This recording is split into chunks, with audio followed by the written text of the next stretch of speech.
মেয়েদের পেশাবের পরে পানি ব্যবহার করার পরে মোছার জন্য আলাদা কাপড় ব্যবহার করা জরুরি কিনা, আজানের সময় কিছু খেলে গুনাহ হবে কিনা, দুই হাতের উপর সিজদা করলে সিজদা আদায় হবে কিনা, শার্টের হাতা এবং প্যান্ট কি গুছিয়ে রেখে সালাত পড়া যাবে, নামাজের সিজদা অবস্থায় যদি পা উঠে যায় তাহলে নামাজের কোনো সমস্যা হবে কিনা, কোরবানির সাথে সন্তানের আকিকা দেওয়া জায়েজ হবে কিনা, বিতরের নামাজ কি কি সূরা দিয়ে পড়তে হয়, নতুন কোনো কাপড় পরে না ধুয়ে নামাজ পড়ে নামাজের কোনো ক্ষতি হবে কিনা, স্বামী সিগারেট খেলে ওয়াইফের করণীয়, কোনো বাচ্চার বিছানায় প্রসাব করলে বিছানা চাদর ওয়াশ করা যায় কিন্তু জাজিম বা তোষকে পেশাব করলে ধোয়া যায় না, এক্ষেত্রে করণীয় কি, টিকটিকি দেখলে কি মারতেই হবে, প্রয়োজনে কি খুঁজে খুঁজে মারতে হবে, বিষয়টা নিয়ে খুব দ্বিধাদ্বন্দ্বে আছি, জানাবেন প্লিজ। কোরআন কারীম যদি ভুল বশত পায়ে লাগে অথবা নিচে পড়ে যায় করণীয় কি, নামাজ শেষে জায়নামাজ সালাম করা কি ঠিক, ভাঙা প্লেটে খাওয়া যাবে কিনা, অনেক জায়গায় বসে প্রসাব করার ব্যবস্থা নেই, দাঁড়িয়ে পেশাব করতে হয়, এরকম পরিবেশ আমরা কি করব। ফয়সাল আহমেদ আপনি লিখেছেন টিকটিকি দেখলে কি মারতেই হবে, প্রয়োজনে কি খুঁজে খুঁজে মারতে হবে, বিষয়টা নিয়ে খুব দ্বিধাদ্বন্দ্বে আছি, জানাবেন প্লিজ। না, খুঁজে খুঁজেই আপনাকে মারতে হবে এমন কিছু এমন কোনো বাধ্যবাধকতা নেই, বরং আপনার চোখে পড়েছে উপদ্রব করে আপনি মারবেন, কিন্তু এটার জন্য আপনি খুঁজে খুঁজে বেড়াবেন, এটার পিছিয়ে পিছিয়ে ঘুরে বেড়াবেন, আপনার অনুসন্ধান করে বেড়াবেন, এই কথা হাদিসে বলা হয়নি।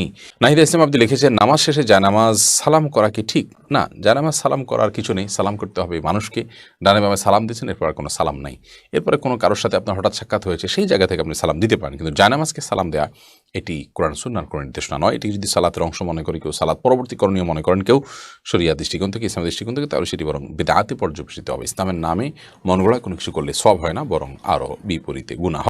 রিয়ারি থেকে আপনি লিখেছেন ভাঙা প্লেটে খাওয়া যাবে কিনা, ভাঙা প্লেটে খাওয়া যাবে, কোনো অসুবিধা নেই, ভাঙা আয়নায় মাথা চেহারা দেখা যাবে সেটাতে কোনো অসুবিধা নেই। আমরা অনেকে মনে করি ভাঙা প্লেটে খাওয়া যাবে না, ভাঙা আয়নায় চেহারা দেখা যাবে না, এটা নিছকই আমাদের সামাজিক কুসংস্কার।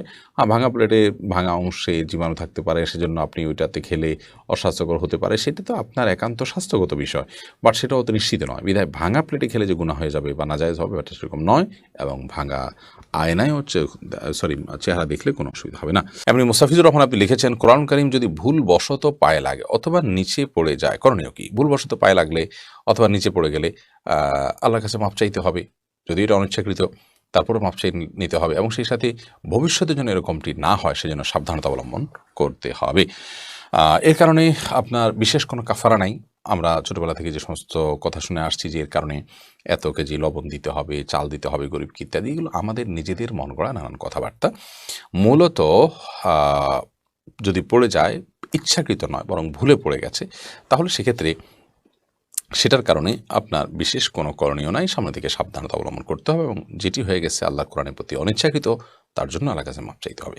রাসেল ভূঁইয়া আপনি লিখেছেন কোনো বাচ্চার বিছানায় প্রসাব করলে বিছানা চাদর ওয়াশ করা যায় কিন্তু জাজিম বা তোষকে পেশাব করলে ধোয়া যায় না, এক্ষেত্রে করণীয় কি, যেই সব দ্রব্য যে সমস্ত জিনিসপত্র আসবাব ইত্যাদি এগুলোতে পেশাব লাগার পর সেটি পরিষ্কার করার কোনো বই না, সেটা রোদ ইত্যাদি দিয়ে ওটা আলামত দূর করে ফেলতে হবে, এত বেশি রোদে দিতে হবে, এত বেশি আপনার সেটার দুর্গন্ধ দূরের উদ্যোগ করতে হবে যে সেটাতে নাপাকের কোনো আলামত বা নামলেশ নেই, তো এর মাধ্যমে সেটি পাক হয়ে যাবে। বিশেষ করে ফ্লোর, ওয়াল, গাছ এই টাইপের অনেক কিছুই আছে যেগুলোকে ওইভাবে আসলে ধোয়া সম্ভব হয় না, তো সেগুলোতে নাপাকের আলামত যেটি আছে সেটি দূর হয়ে গেলেই সেটি ব্যবহার করা যাবে। লায়লা নূর কদর এআইডি থেকে লিখেছেন স্বামী সিগারেট খেলে ওয়াইফের করণীয় কি, ওয়াইফে তাকে বোঝাবেন, যথাসম্ভব নিজে না পারলে অন্য কাউকে দিয়ে বোঝাবেন, আল্লাহর কাছে দোয়া করবেন, তারপর তিনি যদি ফিরে না আসেন একান্ত তার গুনাহ হবে, ওয়াইফ অন্তত দায় মুক্ত হলেন। জুলেখা খাতুন আপনি লিখেছেন নতুন কোনো কাপড় পরে না ধুয়ে নামাজ পড়ে নামাজের কোনো ক্ষতি হবে কিনা, নতুন কোনো কাপড় পরলে সেটা ধুয়েই পড়তে হবে এমন কোনো বাধ্যবাধকতা নেই, কারণ নতুন কাপড় মানেই যে সেটা নাপাক, সেটাতে অপবিত্রতা আছে এমনটি তো নিশ্চিত নন আপনি, তাহলে এটি ধোয়াটা বাধ্যতামূলক কেন হতে যাবে। তবে হ্যাঁ, আপনারা যদি নতুন কাপড় কেনার পর দেখলেন যে সেখানে কোনো নাপাক আছে, তাহলে ওই জায়গায় সেই নাপাকটা ধোয়াটাই হলো আবশ্যক। অতএব শরীর দৃষ্টিকোণ থেকে নতুন কাপড় ধুয়ে পড়তে হবে এমন কোনো বাধ্যবাধকতা নেই। দিনের পথিক আইডি থেকে আপনি লিখেছেন বিতরের নামাজ কি কি সূরা দিয়ে পড়তে হয়। বিতরের সালাতের প্রথম রাকাতে সূরা সাব্বিহিসমা রাব্বিকাল আলা, দ্বিতীয় রাকাতে সূরা কাফিরুন এবং তৃতীয় রাকাতে সূরা ইখলাস কুল হুয়াল্লাহ পাঠ করা, এটি সুন্নাহ। নবী করিম সাল্লাল্লাহু আলাইহি ওয়াসাল্লাম বিতরের সালাতের সচরাচর এই সূরাগুলো তেলাওয়াত করতেন, বিধায় আপনি এই সূরাগুলো তেলাওয়াত করতে পারেন। নবীজুল ইসলাম খান আপনি লিখেছেন কোরবানির সাথে সন্তানের আকিকা দেওয়া জায়েজ হবে কিনা।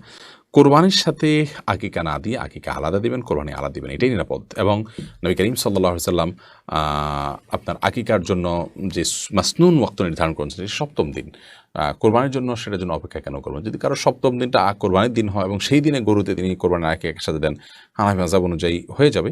বাট অন্যান্য ওলামায়ে কেরাম অনেকে নিষেধ করেছেন। নিরাপদ মত হলো এগুলোকে আলাদা আলাদা করে দেওয়া।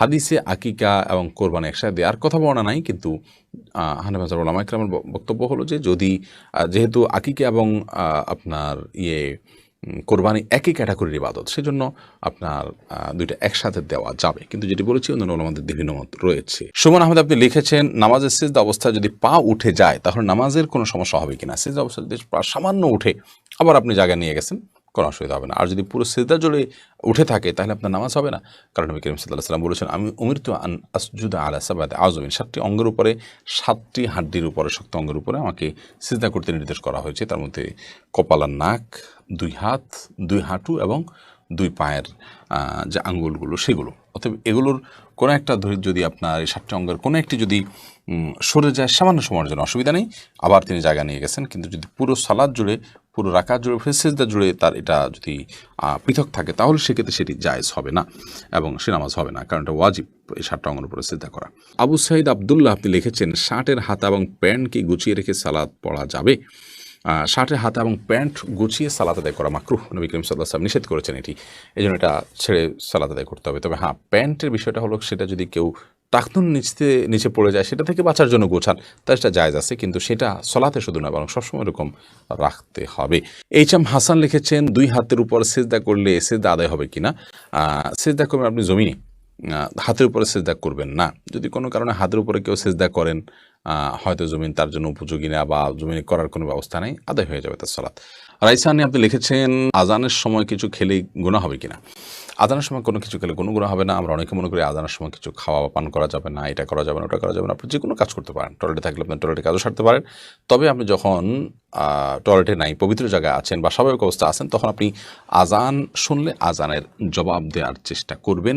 এটা হলো মূল কথা। খেতে গেলে খাওয়ার ফাঁকে ফাঁকে আপনি আজানের জবাব দেওয়ার চেষ্টা করবেন, কিন্তু আজান হলে কিছু খেতে পারবেন না এমন কোনো কথা নেই। এখানে বিষয় হলো জবাব দেওয়ার চেষ্টা করবেন যদি আপনি পবিত্র জায়গায় থাকেন। বিলকিস বেগম আপনি লিখেছেন, মেয়েদের পেশাবের পরে পানি ব্যবহার করার পরে মোছার জন্য আলাদা কাপড় ব্যবহার করা জরুরি কিনা? না, আলাদা কাপড় ব্যবহার করা জরুরি না। পানি ব্যবহার করার পরে যদি নাপাক দূর হয়ে গেছে মনে হয় তাহলে সেটি যথেষ্ট, আলাদা করে কাপড় ব্যবহার করার প্রয়োজন নেই।